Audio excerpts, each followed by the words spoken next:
Our next guests, two guests, they challenge the social norms for women, with their new book called Rare Breed, A Guide to Success for the Defiant, Dangerous, and Different. Man, that's a lot of adjectives. Yeah, exactly. Yeah. And I want to welcome to the show Sunny Bonnell and Ashleigh Hansberger. How are you, ladies? Welcome back. Thanks for having us back. Good. Your trademark hat, of course. Yeah, of course. You can't go without a hat. Nope. Been wearing them for a long time.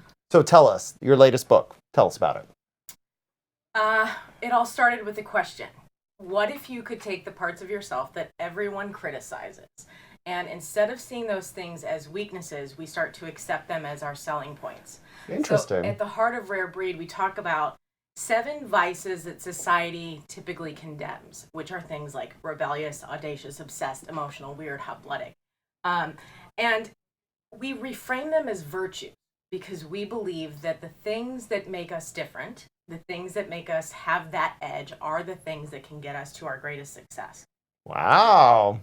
Interesting. Because we tend to torture ourselves over those things. Yes, we do. It's like, I'm too tough to deal with. Why am I like this? Well, I think it's a question of identity, right? A lot of people, our identities are formed very young, and sometimes the very first mirror that we ever look into is our parents. And sometimes they cast their own perception or hopes and dreams onto us, and it starts to shape who we are. And I think that continues on through middle school, high school. You just hear voices around you telling you what you should be and shouldn't be. And Rare Breed is really about hearing that voice that perhaps you've made invisible and giving you permission to sort of let yourself off the leash a little bit and run like a hooligan through the corridors of entrenched power and actually say, no, I'm going to sort of graffiti over the status quo, and I'm going to be all of who I am, not just the pretty parts. Yeah, you told our producers that you've been called weird, so many other things. Do you think that's a bunch of adjectives that we tell girls, or that's something just society in general we deal with? I think it is universal. I don't think this is something that no matter what your gender identity is, no matter what your shape, your size, your cultural background, these are things that I believe everyone struggles with. At least to the many people that we have reached with this book. We have talked to people of all types, and there's this universal struggle between trying to accept ourselves for who we are and coming to terms with that. And it's really not a male-female thing, and it's not even an age thing. It's just these things are just inside of it. It's a human thing. Why do we give people such a hard time for being different, Sunny? Because humans are messy. And we don't know how to deal with that. We don't even know how to deal with our own mess, let alone someone else's, right? And so I think we bring this sort of stigma into the companies that we run, the cultures that we build, and we sort of tell our employees and we tell the people that come and work for us, like, you keep some of that at home. Like, you don't bring this into the workplace. And what you do, and what I think happens over time, is that we actually begin to sort of suppress creativity and innovation, because we make employees chunk we make them check a good chunk of themselves at the door. And so I think Rare Breed is about not only tapping into that and being aware of it, both as an organization, but also if you are an employee who's trying to sort of tap into your own potential and figure out, if I'm a rebel, how do I belong in this organization, or do I not belong? How do I find a place that really celebrates me and allows me to be fully who I am? And that's really difficult to do, because most organizations say they want the rebel, they actually don't want the rebel. No. See, to me, this whole thing is more like a evolutionary necessity, because long time ago, if you're too different, that probably means exile, and exile obviously means death, we're wired right? that, So we're right? wired that way. Yeah. And then when you said, okay, I'm going to turn this quote unquote criticism into a marketing point, so to speak, but how do we get there? How do we even turn that thinking around? Doesn't that take courage? Yes. It takes a tremendous amount of courage, because when you do that, and you're talking about evolution, that still happens today in the year 2019, when we're supposed to be accepting people and their diversity and inclusion and all of this, yet we struggle with that a lot. And that comes from the way that what is in our DNA. We're still outcast if we kind of separate ourselves from the herd. And what that means is we get the arrow on our back. It becomes something that we have to pay consequence for. And so I think in order to be able to leverage these things, you have to understand that there are consequences, and you have to understand you have to be willing to pay for those consequences. But at the same time, knowing that those are the things that can often lead you to just push past those boundaries, get out of your own head, and do the things that people tell you are impossible for you to do. Yeah, that's the thing. I know you're saying, and I agree with it, that often it leads to other paths of innovation, whatever. That's collectively, as a society, will go on greater things. But me as an individual, if I'm struggling with, how do I know I'm the one who's not going to get stoned, right? That's the hard part. You're sticking your neck out there. Yeah. And there's a probability that you will. Mm-hmm. Yeah. And I also think that, like, being a rare breed, it's being unordinary among the kind. Yeah. The difference between those that are not a rare breed are the ones that actually do. They lean into those vices. They lean into those. They turn them into virtues. They're unafraid. They know that there's going to be a price. They know that they're willing to suffer for it. That's what passion's all about.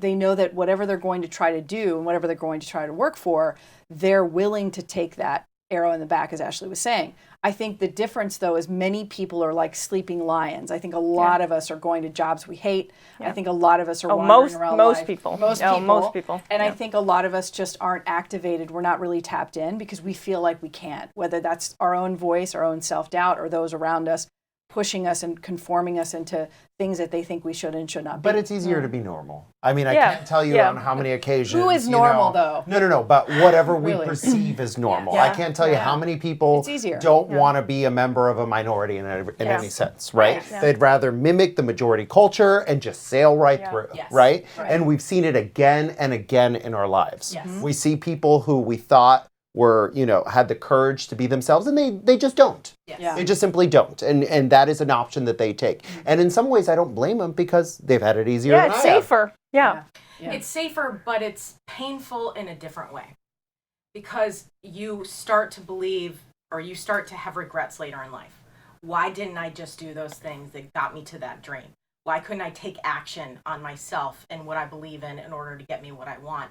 And so the pain of regret is also something that people struggle with when they don't step out and we don't feel like they have the courage to do something.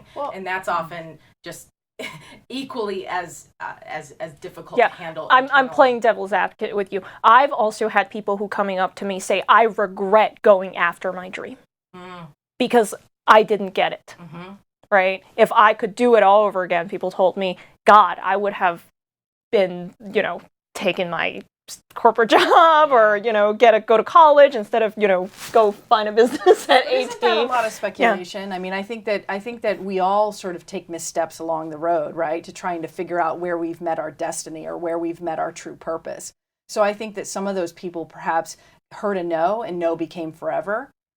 So I don't know if that's actually really valuable, because I think most people, like, again, they hear no and they sort of crumble like lawn chairs instead of actually saying, how do I take that no and turn it into an opportunity? So some people just quit too early on their dream. There's a lot of people that I know go home in the evening who work a corporate job, who are baking and have a dream of being a baker. And they are like, oh, I'll never be able to do. Their own demons are playing that role, that, that's what's holding them back, not necessarily whether they can or cannot do it, especially something that really lights you on fire.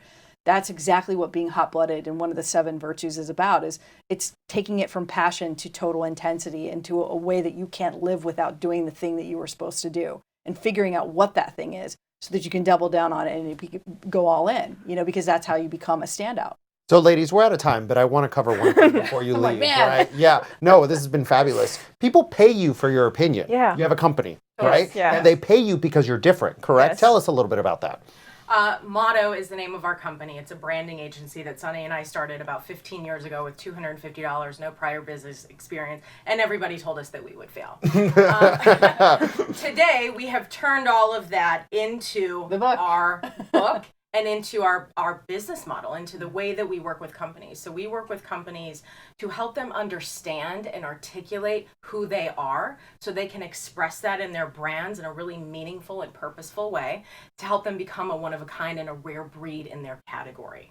So we work with all kinds of companies, from corporate companies, innovation labs within big businesses. But they're paying you because you think different, correct? Absolutely. So you've turned your rare breedisms into a revenue stream. Yes. Oh yeah, like the very origination of how we started our company and how everyone told us that we would fail, and then most importantly, like they hired us for our kind of differentiated disruptive thinking, but then sometimes we would get fired for that same thing.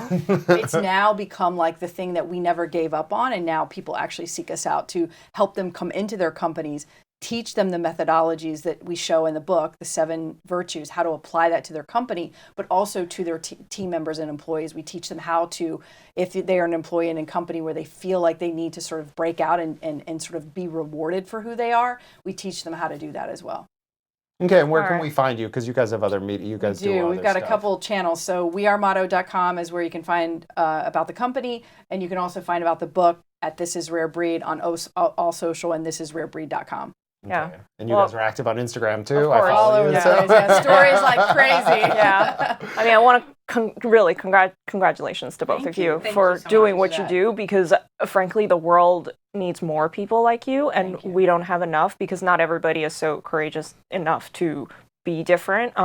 David and I had Mark Cuban on our show once this year. He didn't say exactly what you said, but he said pretty much the same thing. Yeah, it's excellent advice. Yeah. We're wanting to try to be a voice, I think, because what we learned, so we just did the Breakfast Club a couple weeks ago, and what we really learned is that, sometimes if you're a person of color, stepping out, it can get you killed. It can get you really hurt.